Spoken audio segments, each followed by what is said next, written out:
Morning সবাইকে। এই সবে ঘুম থেকে উঠলাম, ভুল কথা বললাম, এই সবে না, তাও প্রায় আধ ঘন্টার ওপর হয়ে গেছে। এ দেখো উঠোন ঝাড় দেওয়া হয়ে গেছে, মা ঝাড় দিয়েছে। আর আমি যেটা করেছি সেটা হচ্ছে চা করেছি, চা করে খেলাম। আর এবার বাসনপত্র যা আছে ধোবো, কারণ উঠেই দেখছি কি যে মা উঠে উঠোনটা ঝাড় দিচ্ছে।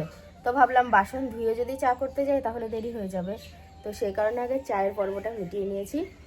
তো আর কি করবো, একা একা সংসারে টুকটাক করে কাজ সারি। আজকে হলো রবিবার, সকাল 6:30।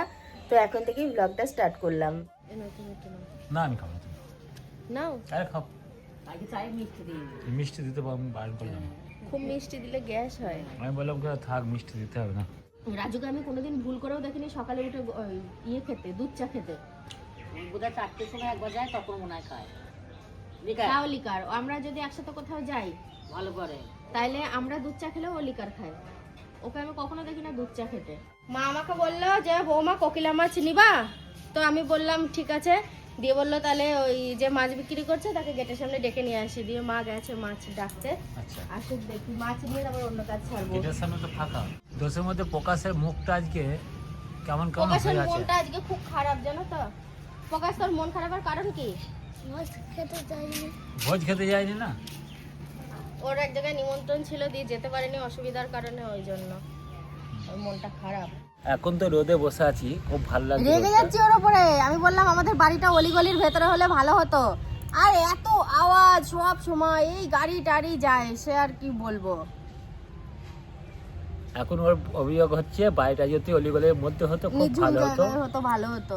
এত রোডের ওপরে যদি বাড়িটা না হয়ে। আমার ব্লগ করতে অসুবিধা হবে ভীষণ। ঠিক, তখন আবার কি এ মনে প্রকাশ হতো। দেখলি নেই, মা তো মাছওয়ালাকে ডাকতে গিয়ে কোথায় গেলাম বুঝতে পারছি না, সেই থেকে অপেক্ষা করছি। মাথায় একটু তেলও দেবো আজকে, অনেকদিন মাথায় তেল দেওয়া হয়নি। সৈনির হাতে তেলের শিশি ধরিয়ে দিয়ে এসেছি। পাইনি। সৈনি দে ওকে বেলুনগুলো। তো একটা দিয়েছি তো। একটা কি বলো দেখি, ওইটা কত বেলুন? ওইটা দেবো না, একটা তোকে একটা দিচ্ছি, আমি দেবোই না। বল এত বেলুন নিয়ে তুই কি করবি? ঘরে এখনো কত বেলুন, এত বেলুন নিয়ে আমি খেলা করবো এখন। কত বেলুন, দে ওকে ওই 6টা দিয়ে দে। কি করবি? আমি কিন্তু ঘর থেকে ফেলে দেবো। আমি তুলে নিয়ে আসছি এখন। যা তাহলে ঘরের ভেতর থেকে নিয়ে আয়গা বেলুন, যা করবি করবি। এত হিংসা, প্রকাশ নেবে বলে ও সব গুছিয়ে নিয়ে চলে এসছে বেলুনগুলো। কি আশ্চর্য। দেখি দে, এ থকাটা দে, দে ওকে দে, ওইটা নিয়ে আসবো বউ ভাবছি। দে থকাটা। আচ্ছা তাহলে এই থকাটা দি। না না না, ওইটা আমি দেবো। ফেলুক ফেলুক, থাক না, কি হয়েছে? আরে না, দে, না, মানে এগুলো তুই ফাটাবি তবু দেওয়া যাবে না? আর আমার কি হয়েছে বলো তো, আজকে না করলাম সকালের খাবার না কি, আবার এদিকে মা মাছ আনতে গিয়ে কোথায় থেকে গেল, কোনো কিছুই ব্যবস্থা নেই। ভাল লাগছে না। আগে আমি এই জায়গাটায় শুয়ে কত বই পড়েছি, নেশাই ছিল আমার বই পড়া। এই জানালার দিকে মাথাটা করতাম, জানলার আলোটা আসতো বইয়ের মধ্যে, ঘরে টিউবলাইটও জ্বালতে হতো না। দুপুরবেলায় শুয়ে শুয়ে গরমে ঘেমে যেতাম, ওই বই পড়তাম, এত নেশা। এদিকটায় মাথা করতাম, আর বই আমি শুয়ে ছাড়া পড়তে পারতাম না বসে। কেন কি জানি আমার অভ্যেস। এখনো দেখবি ওগুলো খুললে অনেক বই আছে, কিন্তু সব পড়া হয়ে গেছে ওই বইগুলো। সকাল থেকে অনেকটা টাইম গেল, এবার বসে পড়েছি রান্না করতে। তো রুই মাছ নিয়ে এসেছে, সেইটাই আলু দিয়ে বানাচ্ছি। একদিকে মাছটা ভাজছি আর একদিকে আলু পেঁয়াজ এই সমস্ত কাটাকাটি করছি।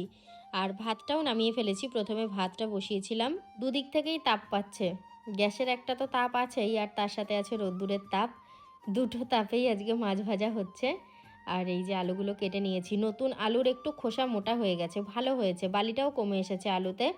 না হলে যখন একদম নতুন অবস্থায় ছিল খুব অসহ্য লাগছিল, মানে রেখে শান্তি নেই। তারপরে আমি উঠোনে গিয়ে আলু কাটতাম, জানো, ওই আলুতে শুধু মাটি থাকতো বলে। ঘরের পিছন থেকে সায়ন একটা ফুলকপি গাছ তুলে নিয়ে এসছে, দাঁড়াও, এর মধ্যে ফুলকপি হয়েছে, তোমাদেরকে দেখাচ্ছি, একটু কাছ থেকে দেখাবো। এই দেখো, দেখেছো ফুলকপি হয়েছে।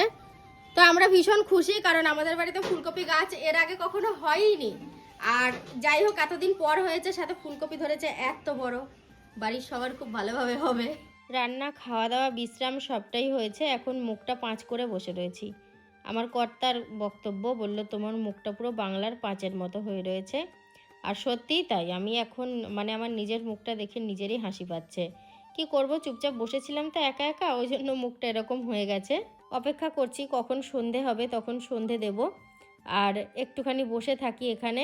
রাস্তার ধারে গেটের সামনে কেউ নেই, অন্যদিন 2-1 জন করে থাকে। একটু গল্প সল্প শোনা যায়, কি গল্প করা যায়, সময়টা কেটে যায়। আজকে তেমন কেউ বাড়িতে নেইও এখন, মানে সবাই যে যার মতো এদিক ওদিক রয়েছে। এখন বেলাটা বড় হচ্ছে, আরও যখন বড় হয়ে যাবে দুপুরের পরে এক একদিন ঘুম আসবে। আর এখনও ঘুম আসেনি, মানে বেলা একটু বড় হলেও এখনও ঘুম আসেনি। যখন ঘুম আসবে তখন দুপুরে শুতে খুব ভালো লাগবে।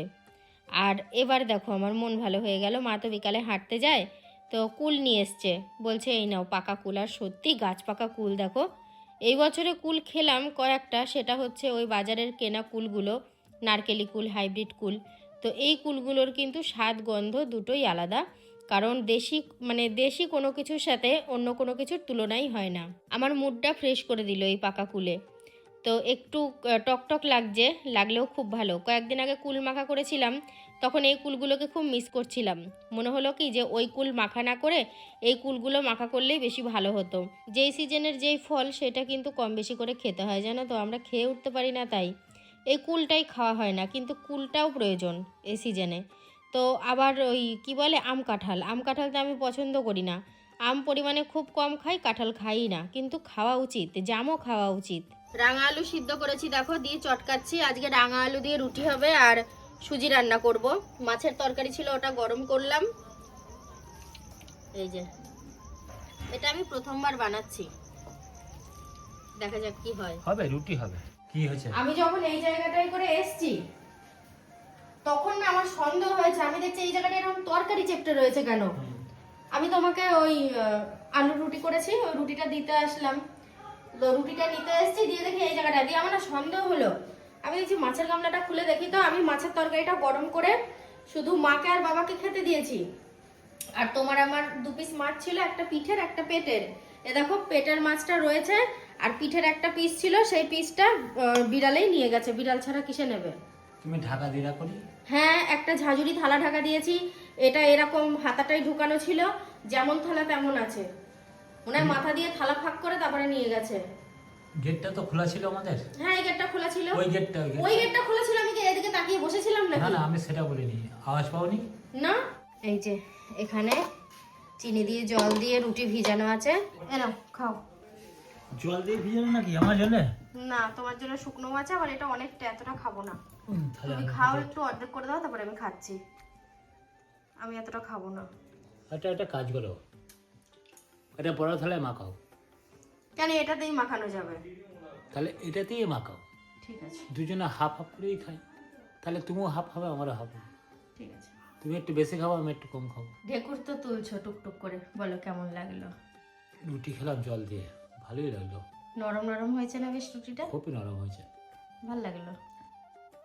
তুলোর মতো হ্যাঁ। নরম। আচ্ছা, তোমার দাঁতে ব্যথা কেমন আছে বলো? আছে মোটামুটি। দাঁতটা এবার তুলতে হবে। তুলতে হবে, দেরি আছে। এই কিছুক্ষণ আগে ঘুম থেকে উঠলাম, মুখ হাত পা ধুলাম, দিয়ে মাথাটা হাসিয়ে এখন হঠাৎ করে মনে পড়লো যে গতকালকে ব্লগটা শেষ করা হয়নি। ভিডিওটাকে শেষ করা হয়নি। তা বন্ধুরা মনে কিছু করো না, কালকে রাতে ঘুমিয়েছি, অনেক রাতে ঘুম চোখেই ছিল, ভিডিওটা শেষ করা হয়নি ওর জন্যে। তা আজকের মতো ভিডিওটা এখানেই শেষ করছি। সবাই ভালো থেকো, সুস্থ থেকো, টাটা।